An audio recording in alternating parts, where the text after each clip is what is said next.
Pourtant, je vous jure que ma balance des blancs est bonne. Hein.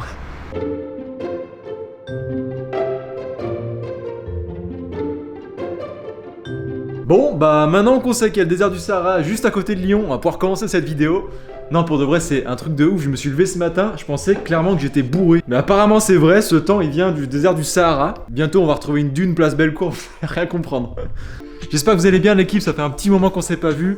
Je voulais aujourd'hui vous parler un peu de montage, j'en parle pas très souvent sur la chaîne. Je voulais partager avec vous des astuces que j'utilise tout le temps quand je monte mes vidéos, c'est-à-dire tous les jours presque. Et j'ai pu aussi télécharger la version bêta de Premiere Pro 2021 qui va sortir dans quelques mois. Et j'ai donc pu voir toutes les nouveautés qu'il va y avoir sur la nouvelle version de Premiere Pro. Il y a certaines fonctionnalités qui vont clairement me changer la vie, je vais gagner énormément de temps et je pense que vous aussi. Donc si vous voulez voir directement les nouveautés de Premiere Pro 2021, je vais parler de toutes ces nouvelles fonctionnalités juste après. Mais avant ça, je voulais quand même partager avec vous quelques astuces, des choses que j'utilise tous les jours quand je fais du montage.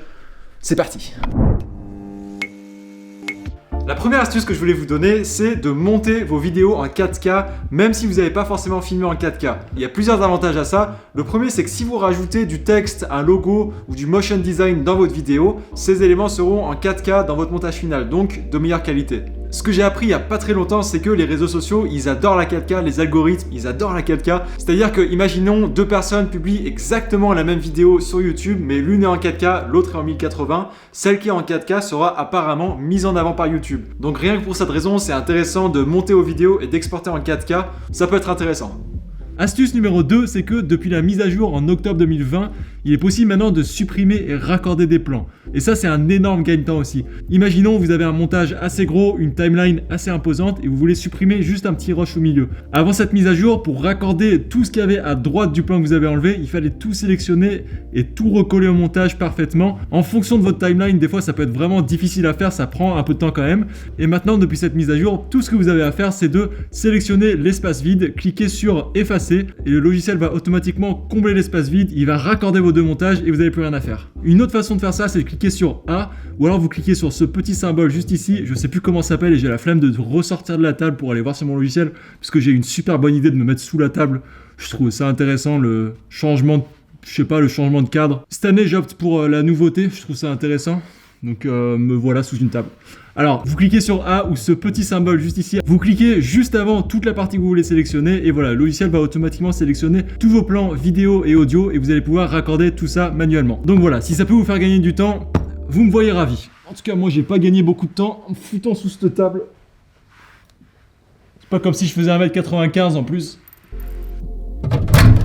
Autre chose que j'utilise très souvent, c'est le fait de pouvoir copier-coller les effets depuis un plan à un autre. Imaginons, on fait ce que je vous ai dit dans l'astuce numéro 1, c'est-à-dire on va monter une vidéo en 4K alors que notre rush, il est en 1080. Donc quand vous allez importer votre fichier en 1080 dans votre séquence en 4K, il va falloir agrandir, il va falloir monter l'échelle de votre rush. Donc pour ça, on va dans Options d'effets et on va augmenter l'échelle jusqu'à ce qu'elle corresponde aux dimensions 4K. Et si vous avez encore 50 rushs après ça où il faut faire la même manip, au lieu de le faire une par une, allez dans Options d'effets à chaque fois, monter l'échelle, vous allez péter un plomb. Donc ce que vous pouvez faire, c'est cliquer sur trajectoire, Pomme C sur Mac ou CTRL C sur PC, vous copiez la trajectoire et vous le collez. Vous sélectionnez les 50 autres rushs que vous avez juste après et vous faites Pomme V pour coller. Et voilà, l'échelle va être mise à jour sur tous les autres rushs. Ça peut être un énorme gain de temps dans certains cas. Donc voilà, je voulais partager ça avec vous parce que perso, ça me sert très souvent.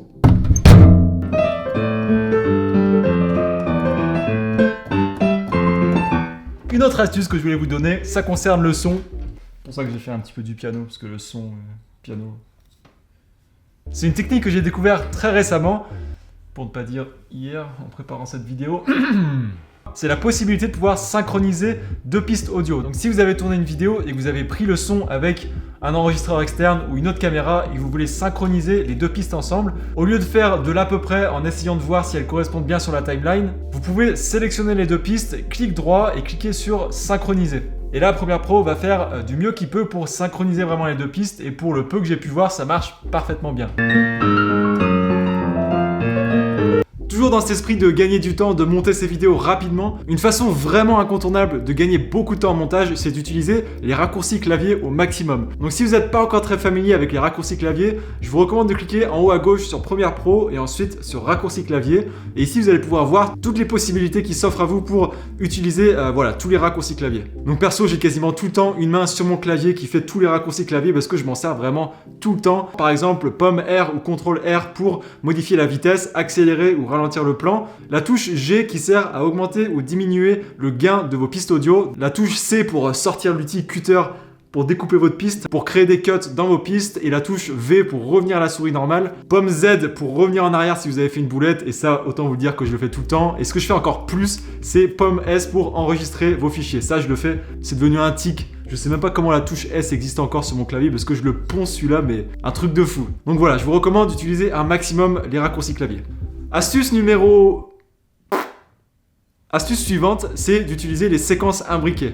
Les séquences imbriquées, elles peuvent être très utiles dans certains cas. Par exemple, si vous voulez stabiliser un plan, vous utilisez la stabilisation de déformation. Mais si vous voulez accélérer ou ralentir ce même plan, vous n'allez pas pouvoir utiliser cette stabilisation. Donc là, première chose à faire, vous accélérez ou vous ralentissez le plan, peu importe ce que vous voulez faire. Et une fois que vous avez fait ça, vous cliquez droit dessus et vous cliquez sur créer une séquence imbriquée. Là, votre plan sur la timeline va apparaître en vert et vous allez maintenant pouvoir stabiliser vos plans en appliquant la stabilisation de déformation dessus. Ça peut marcher dans différentes situations. Vous pouvez imbriquer plusieurs plans différents ensemble pour appliquer un même effet à tous ces plans. Un zoom par exemple en augmentant l'échelle.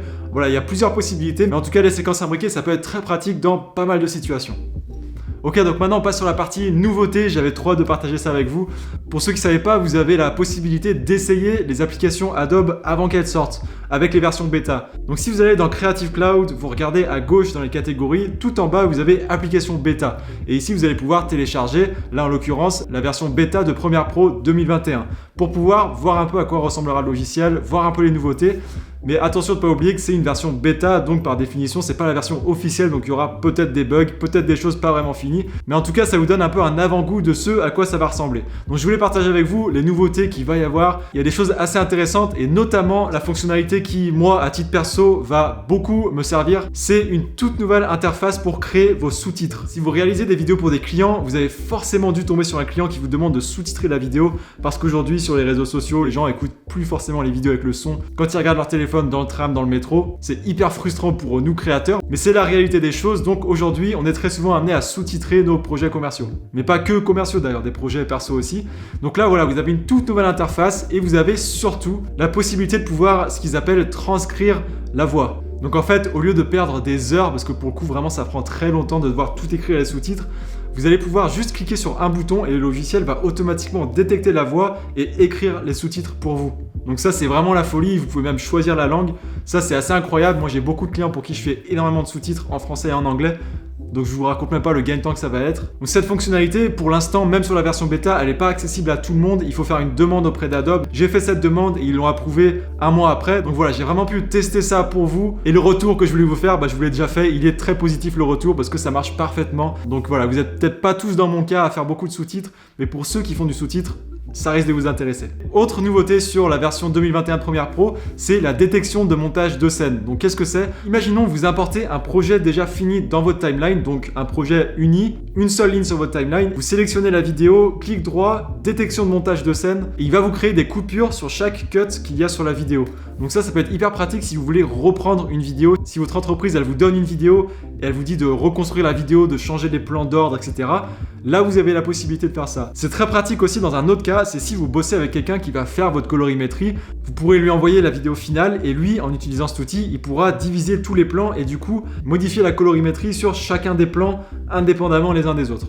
Pour avoir essayé cette fonctionnalité sur pas mal de différentes vidéos, ça marche super bien, c'est très précis, donc je pense pas que je m'en servirai tout le temps, mais c'est quand même bon à savoir. Une autre nouveauté, c'est que quand vous allez aller à droite dans votre logiciel dans Amélioration essentielle de l'audio, ici vous allez pouvoir retrouver une toute nouvelle interface parce que maintenant vous allez pouvoir retrouver une bibliothèque de musique libre de droit Adobe Stock. Donc là vous allez avoir des milliers de musiques directement dans votre logiciel que vous pourrez essayer sur votre timeline en synchronisant ensemble la musique et votre timeline, voilà, pour pouvoir avoir vraiment un aperçu de à quoi ressemblerait cette musique sur votre vidéo. Pour utiliser ces musiques Adobe Stock, il faut forcément un abonnement qui coûte environ 30 € par mois, 29,99 €. Et cet abonnement vous donne accès à 10 téléchargements par mois, que ce soit sur de l'audio ou autre chose. Parce qu'Adobe Stock, c'est pas que de l'audio, c'est aussi des fichiers vidéo que vous pouvez télécharger. Sinon, apparemment, il y a beaucoup d'améliorations en termes de performance du logiciel. C'est plus rapide, et je dis apparemment parce que personnellement, j'ai encore pas vu vraiment beaucoup de différence avec les versions d'avant. Mis à part sur la stabilisation de déformation, pour ceux qui sont fans de la stabilisation de déformation, vous allez être content parce que ça va beaucoup plus vite. Mais mis à part ça, voilà, j'ai pas encore vu vraiment de nette amélioration de rapidité. Mais dans tous les cas, voilà, je voulais juste partager avec vous les améliorations, les nouveautés qu'il y a et qu'il va y avoir dans Premiere Pro 2021. J'espère vraiment que vous aurez appris des choses dans cette vidéo. Si vous avez des questions, comme d'hab, balancez tout dans les commentaires, je réponds à tout le monde. Merci beaucoup d'avoir suivi cette vidéo jusqu'au bout. Si ça vous a plu, n'hésitez pas. Il y a des petits boutons juste en dessous, là, rouge et bleu, qui fonctionnent super bien. Il y a des pouces et des s'abonner apparemment. Ça marche très très bien, donc n'hésitez pas à cliquer dessus. Je vous dis à la semaine prochaine pour une autre vidéo. Ciao.